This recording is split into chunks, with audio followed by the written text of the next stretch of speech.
Assalamualaikum warahmatullahi wabarakatuh. Kembali lagi dengan saya Mufrodi, mahasiswa Universitas Pamulang Serang dari jurusan Prodi Sistem Informasi. Video ini saya buat untuk memenuhi kebutuhan tugas saya dari mata kuliah Perancangan Basis Data 2. Harapan saya bukan hanya sekedar sebagai memenuhi kebutuhan tugas.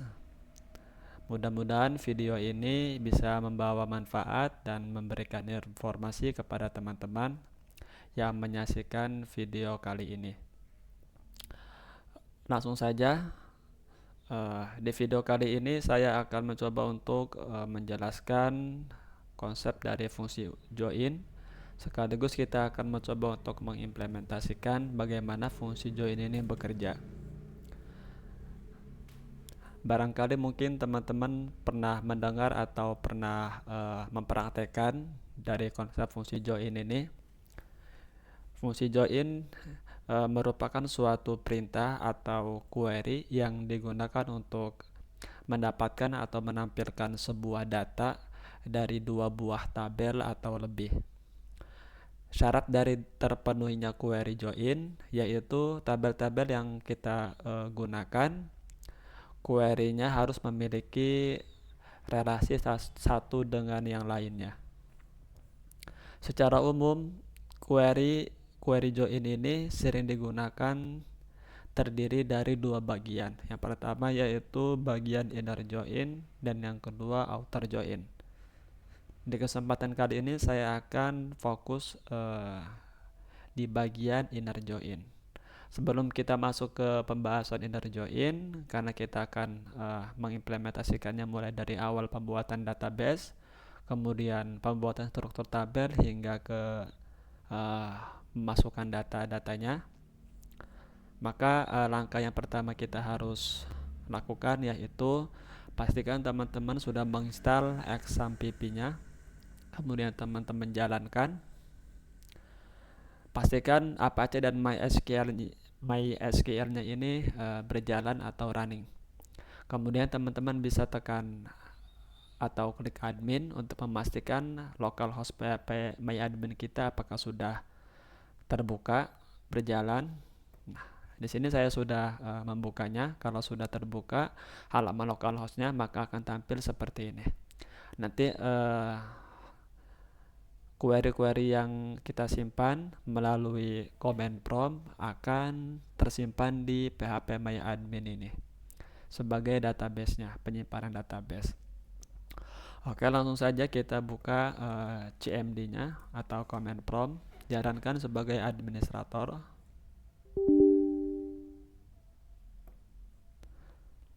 Di tampilan command prompt ini kita akan mengakses salah satu dari penyimpanan MySQL saya, yaitu di direktori folder C. Maka kita bisa ketikkan seperti ini untuk mengakses folder C-nya. Kemudian kalau sudah kita ketikkan, kita tekan enter. Nah, berhubung MySQL saya tersimpan di XAMPP, ada beberapa folder di dalamnya, maka kita terlebih dahulu untuk memanggil XAMPP tersebut. Kita ketikkan seperti ini, MySQL, kemudian folder bin, kita panggil lagi mysql.exe. Kemudian tanda kutip 2, kita strip u, ketikkan root, kemudian P. Nah, teman-teman bisa langsung tekan enter bila mana port yang ada di XAMPP-nya menggunakan port default yaitu 3306. Berhubung saya di sini saya menggunakan portnya 3307 seperti ini, maka ada sedikit perbedaan untuk mengaksesnya. Saya akan menambahkan deklarasi portnya seperti ini, lalu tekan enter. Nah, di enter password ini jika teman-teman mempunyai password untuk mengaksesnya silakan diinputkan. Kalau tidak, bisa langsung tekan enter, maka akan segera masuk di MariaDB. Di MariaDB ini yaitu tempat kita akan memulai mengetikkan query-query atau membuat sebuah database. Kita akan buat database baru menggunakan create database. Kita kasih nama db join campus, kemudian titik koma sebagai penutup. Setelah itu kita bisa tekan enter. Nah, setelah kita sudah membuat database, maka secara otomatis database ini bisa masuk ke lokal PHP MyAdmin. Teman-teman bisa langsung refresh untuk melihatnya. Nah, database yang sudah kita buat yaitu db join campus tersimpan di PHP MyAdmin ini. Setelah kita membuat database, kita bisa panggil langsung. Kita masuk ke database-nya menggunakan user. Kita panggil namanya db join campus, kemudian titik koma sebagai penutup. Maka secara tidak langsung MariaDB-nya akan berubah yang tadinya non menjadi nama database kita. Di sini kita bisa melakukan pembuatan tabel. Nah, sebelum kita langsung mengeksekusi fungsi join, karena kita memulai dari awal, maka kita akan melewati beberapa konsep materi, yaitu yang pertama DDL atau Data Definition Language. Nah, DDL ini yaitu bertujuan untuk membuat struktur tabel, mulai dari membuat tabel dengan create dan menghapus tabel dengan drop. Lalu bisa juga untuk merubah tabel menggunakan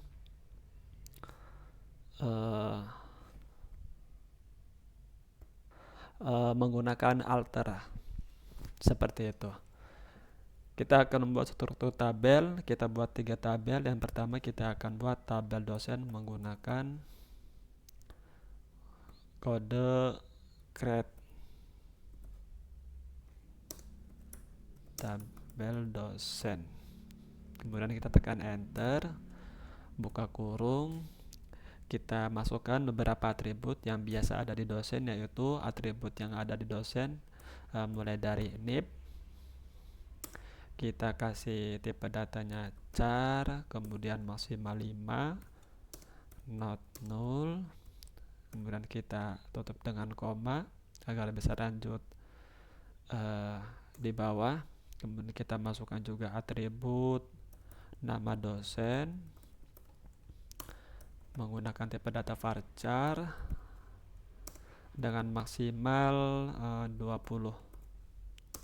not null, kemudian koma. Langsung kita enter lagi biar ke bawah. Kemudian kita masukkan atribut tahun masuk menggunakan tipe data year sebagai indikator tahun. Kemudian not null, koma, kita enter lagi. Yang terakhir kita buat atribut, masukkan atribut alamat dosen. Tipe datanya varchar maksimal 50. Kemudian not null. Kita bisa tekan enter lagi. Yang terakhir yaitu setelah kita sudah mendefinisikan atribut-atribut dosen, kita harus mempunyai atau membuat primary key sebagai kode unik yang ada di dosen, tabel dosen. Nah, kita ketikkan primary key.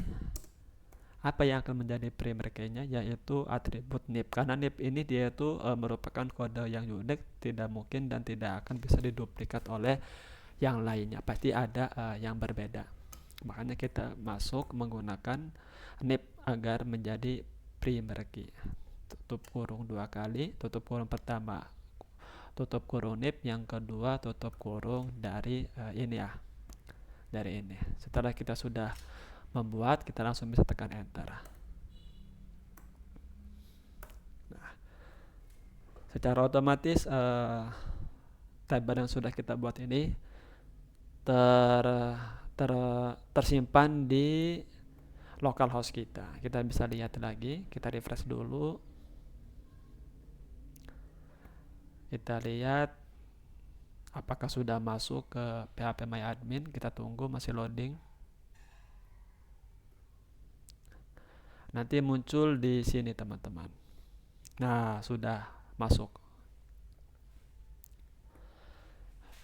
rencana kita akan membuat dua buah tabel lagi, yaitu tabel mata kuliah dan tabel mengajar, agar supaya tidak untuk mempersingkat durasi video ini, saya sudah mempersiapkan query-nya, tinggal kita copy pastekan ke dalam comment prompt. Cara pembuatannya sama. Untuk pembuatan tabel kita menggunakan create seperti ini.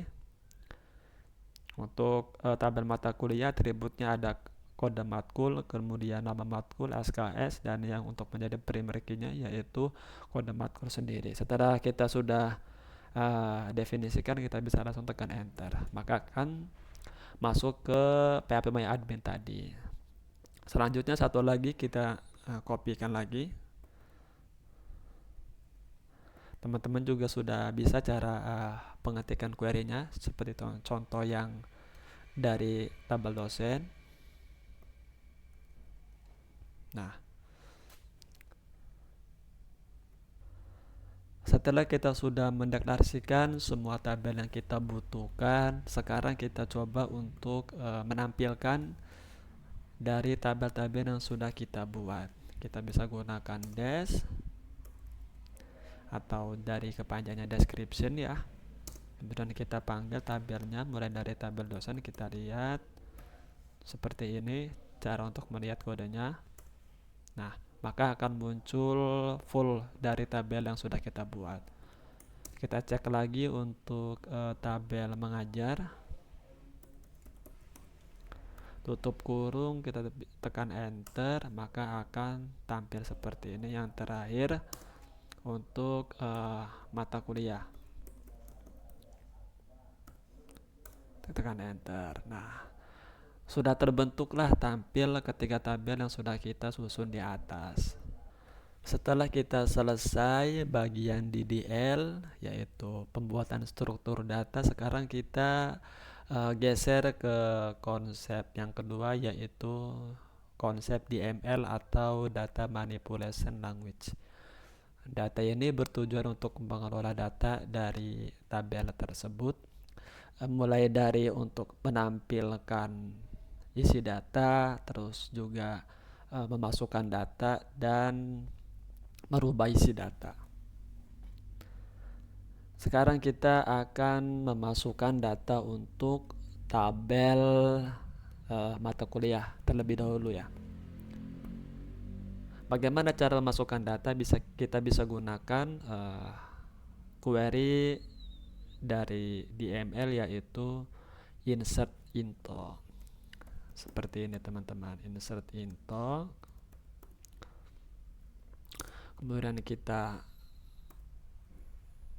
panggil nama tabelnya. Setelah itu kita bisa tekan enter terlebih dahulu agar terlihat lebih rapi. Seperti biasa, buka kurung. Nah, kita masukkan atributnya. Dari ini maksudnya ada 3 atribut dari KD matkul, kemudian juga ada nama matkul, yang terakhir ada SKS, tutup kurung, kemudian values.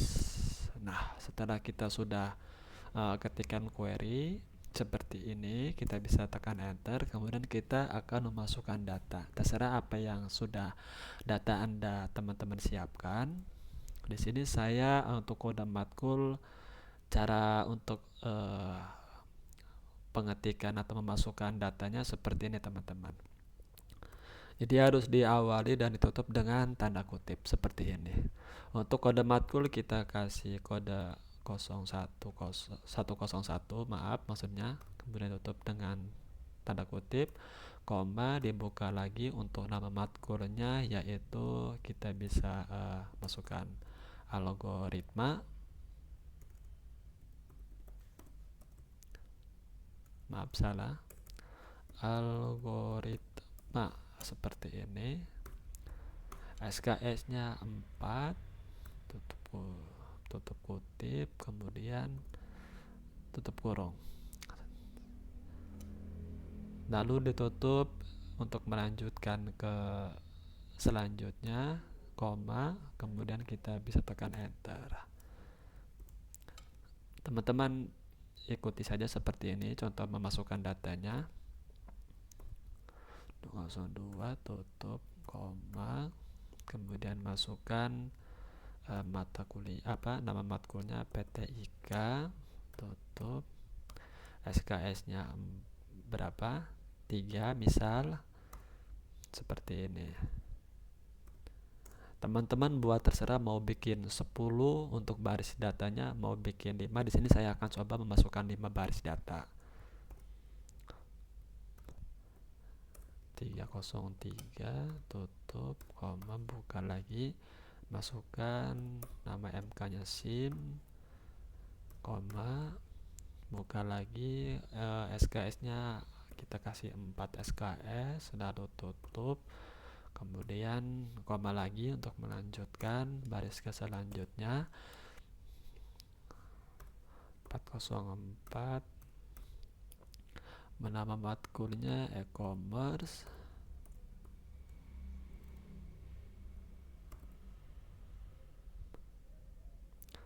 kemudian tutup koma, SKS-nya kita kasih 2, tutup kurung, koma lagi, enter. Yang terakhir, baris terakhir 5.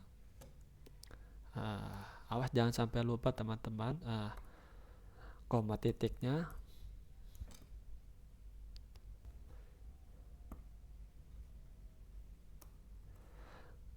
Koma, buka lagi kutipnya, nama matkul kelima ini kita masukkan nama matkul agama saja teman-teman.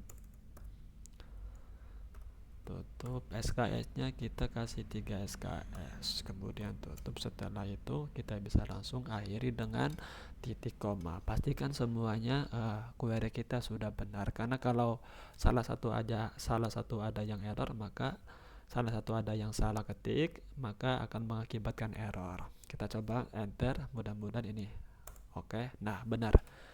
Nah, ini teman-teman, data ini dia akan masuk ke dalam ini tabel mata kuliah. Nah, masih ada 2 tabel lagi agar proses video kita tidak memakan durasi. Saya sudah siapkan juga beberapa. Tinggal kita copy paste, kita masukkan untuk data untuk tabel dosen.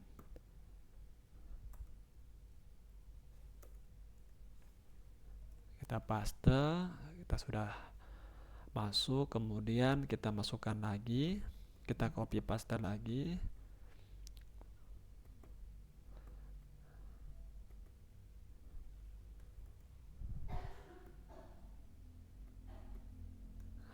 Seperti ini. Nah, intinya untuk di embed ini untuk pemasukan data-data, caranya itu seperti tadi teman-teman. Pokoknya dimulai dari tanda kutip, kemudian ditutup dengan tanda kutip juga.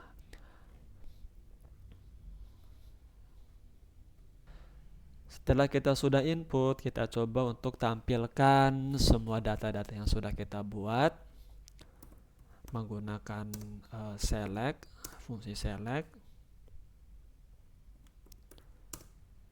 Kita lihat untuk data di tabel apa dulu. Kita bisa lihat dari tabel dosen dulu, seperti ini cara untuk melihatnya. Nah, NIP sekian, nama dosen, tahun masuk, alamat sudah ada datanya masing-masing. Kemudian kita juga akan coba tampilkan untuk mengajar.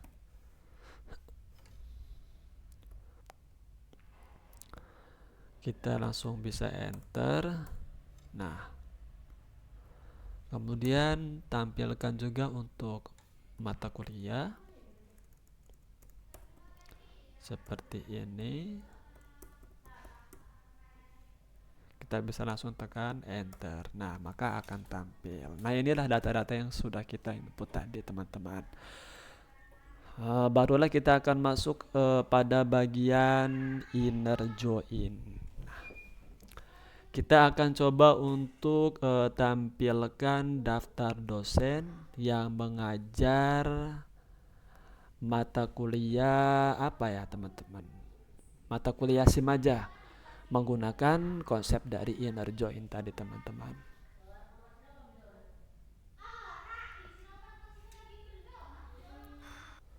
Nah, bagaimana cara menampilkannya? Begini teman-teman, kita bisa langsung select from mengajar. Nah, seperti ini. Tapi jangan langsung di enter teman-teman, karena kita akan menggabungkan ketiga tabel tersebut. Kemudian kita tampilkan hanya mata kuliah SIM yang akan kita tampilkan. Setelah itu kita langsung tekan enter, kemudian kita gunakan konsep fungsi join yaitu inner join. Nah,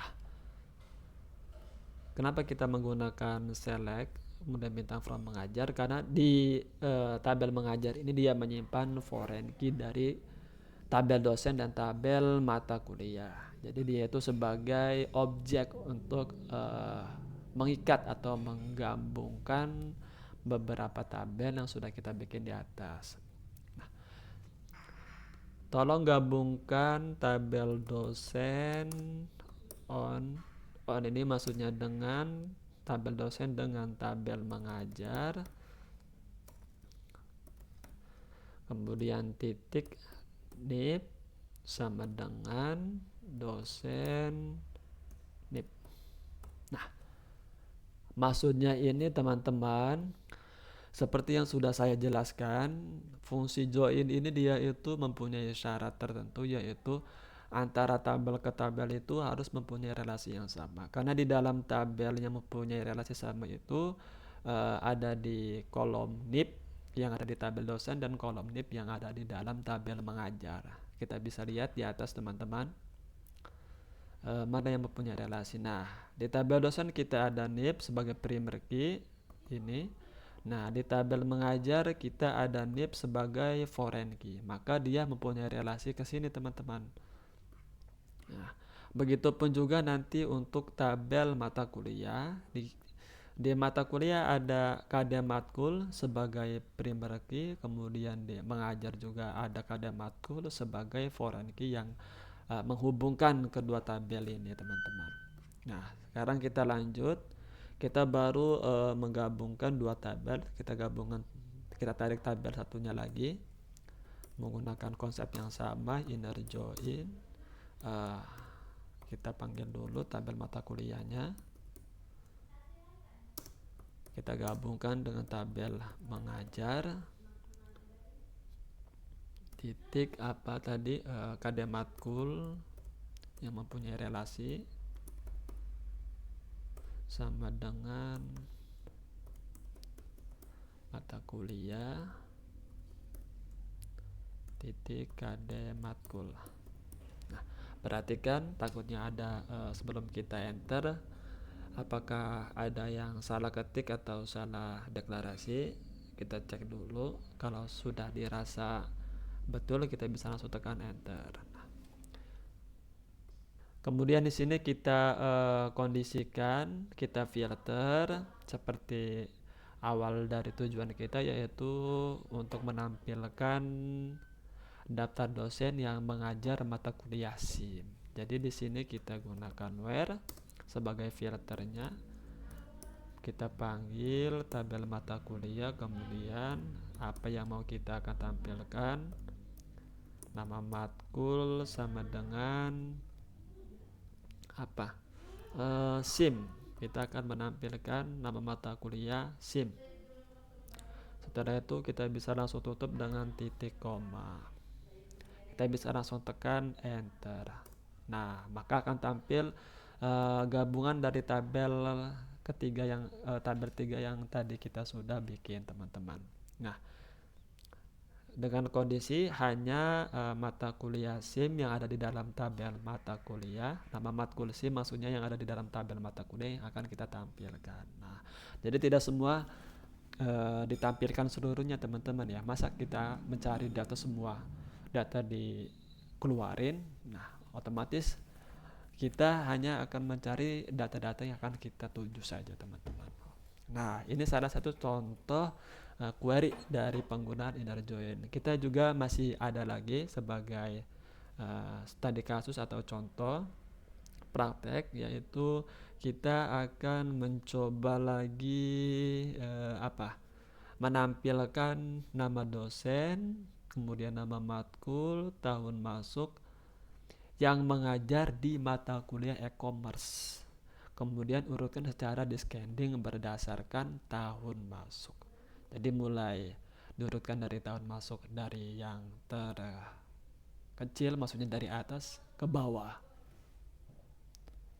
Bagaimana query-nya? Kita langsung saja eksekusi teman-teman. Seperti biasa, kita akan tampilkan seperti ini, dosen NIP,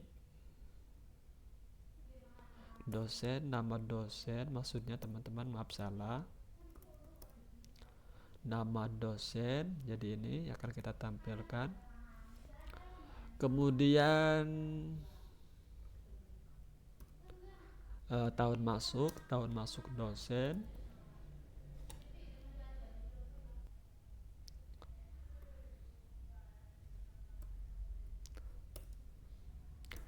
titik tahun masuk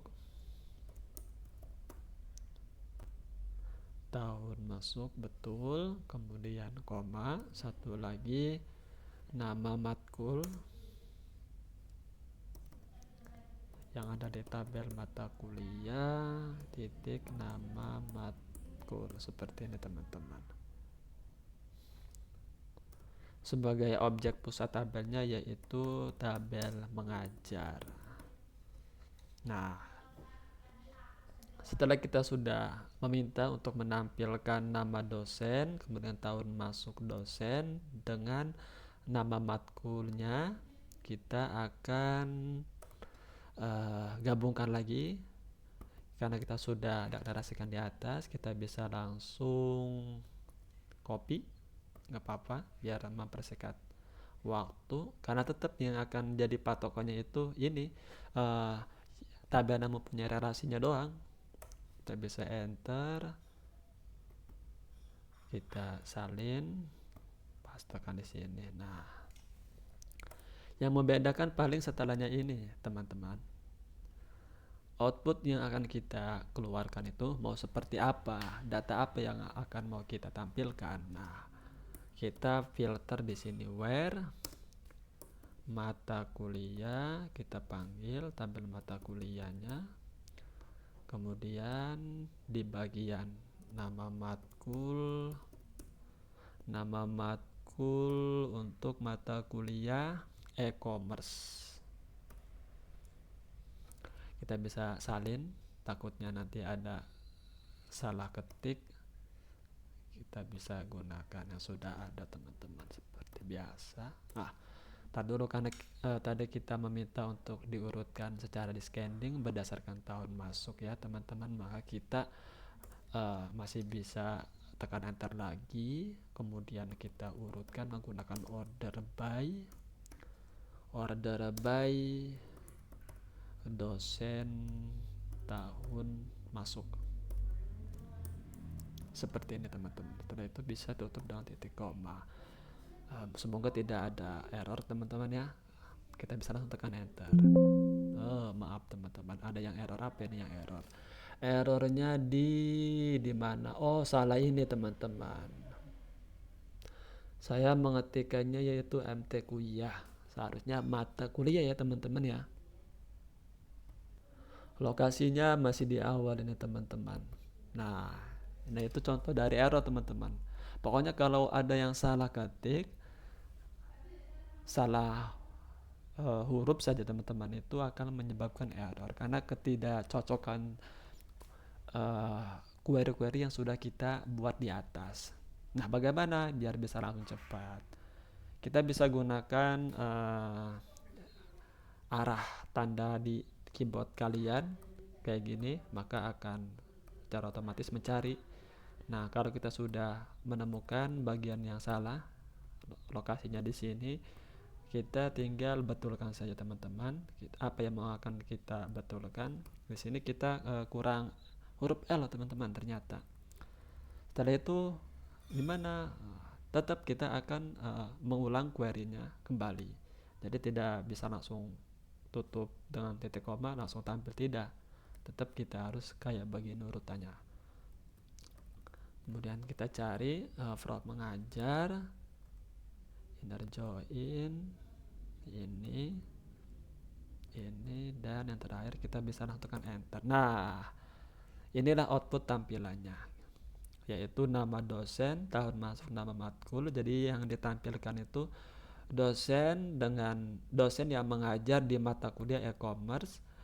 Yang tahun masuknya itu kita urutkan dari yang lebih tua, dari yang atas ke bawah ya teman-teman, dari mulai 2018 hingga 2020. Selanjutnya bonus untuk penutupnya, kita akan uh, mencoba mendemokan perintah atau keinginan untuk menampilkan data.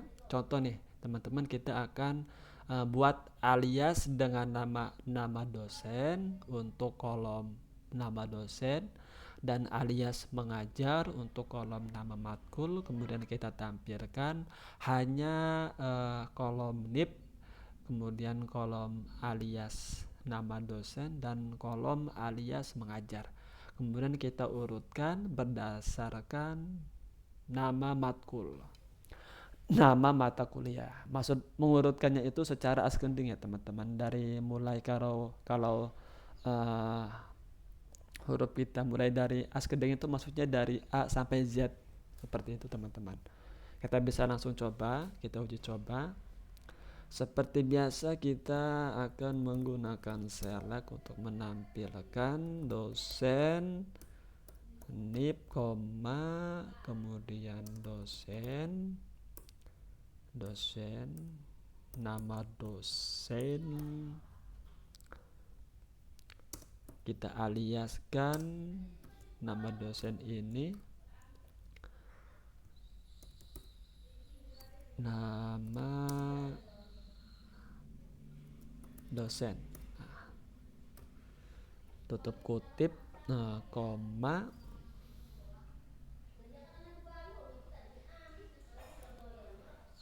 kemudian tabel mata kuliah, nama matkul, kita aliaskan nama matkul ini sebagai, kita kasih nama mengajar.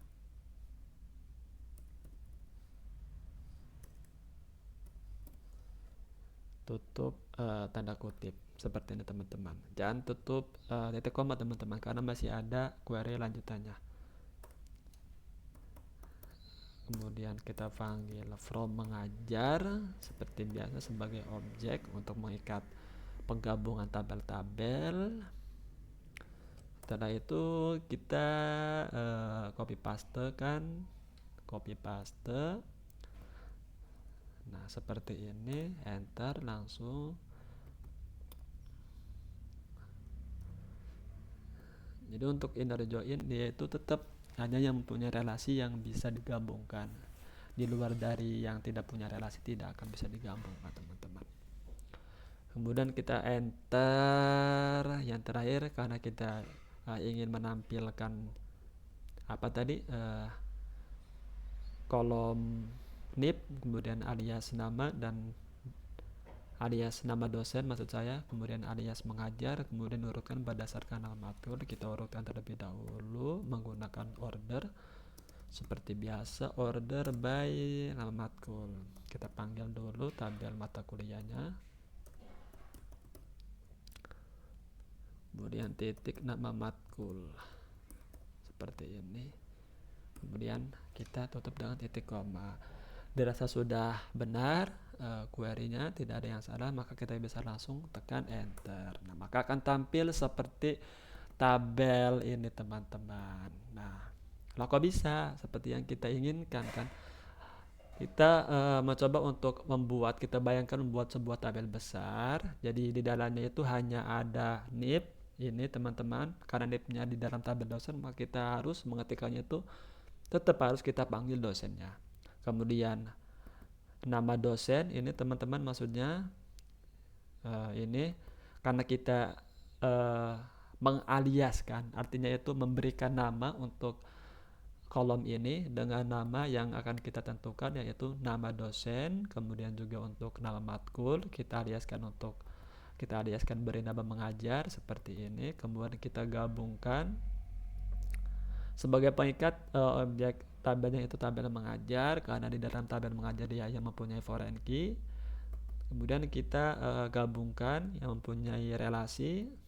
Nah, kemudian kita urut mulai dari nama matkul secara ascending defaultnya.